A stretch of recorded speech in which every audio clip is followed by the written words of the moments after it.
Welcome to BrightPath Tours, and welcome to our mini tour of the President's neighbors.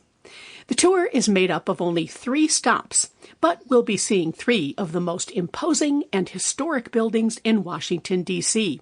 The President's neighbor to the west, the Eisenhower Executive Office Building, the White House itself, and the President's neighbor to the east, the United States Treasury Building.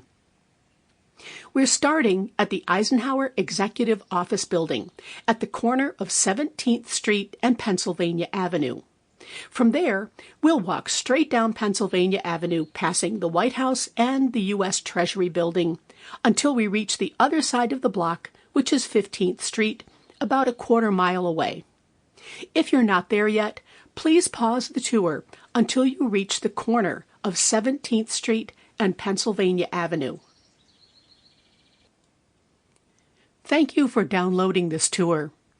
By now, you should be at 17th Street and Pennsylvania Avenue at the Eisenhower Executive Office Building, also known as the EEOB. You can't miss the building. Its massive gray stone facade with columns at all levels makes this a unique landmark in the district. Before we get started, there are a few things that you should keep in mind.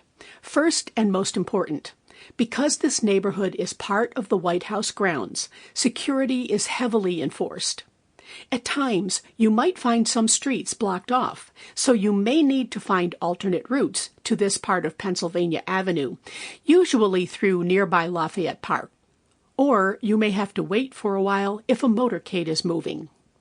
The park police and security officers are always friendly and helpful in guiding you around this area, but always heed their warnings and instructions.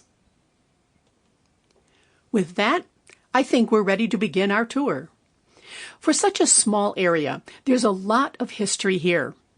In the early 1790s, the architect, Pierre L'Enfant, was planning and creating the layout of Washington, D.C.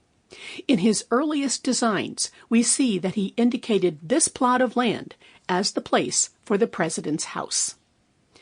As the government took shape, more buildings would rise nearby, and you can also see the park that's part of the President's grounds. That is Lafayette Park, named to honor the Marquis de Lafayette, one of the heroes of the American Revolution and a close friend of George Washington. From the early 1800s, the President's neighbors housed the departments and bureaus that would help shape our country. One such building is the Eisenhower Executive Office Building.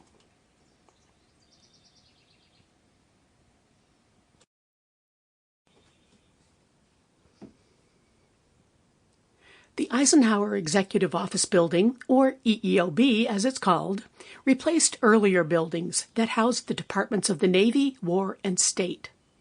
Originally known as the State, War, and Navy Building, the EEOB contained the departments that were led and supported by some of our nation's greatest diplomats and lawmakers, who helped to shape America's foreign policies as the country developed into a major power during the late 18 and early 1900s. Even if you haven't visited many other areas of D.C., you can readily see that this is quite a unique building. The architectural style is known as French Second Empire. One of the major characteristics of this architecture is, obviously, a highly ornamented exterior. If you could walk all the way around the building, you'd see that it is adorned on all sides with Doric and Ionic columns and pilasters standing on porticos at all levels, 900 columns in all, set amid various decorative architectural features. By the way, a pilaster is a column that is not freestanding, but is attached to the wall. For many in the era of the late 1800s who expected a more subdued building, something akin to the Treasury Building on the other side of the White House, the design was considered an offensive monster. Sample complete. Ready to continue?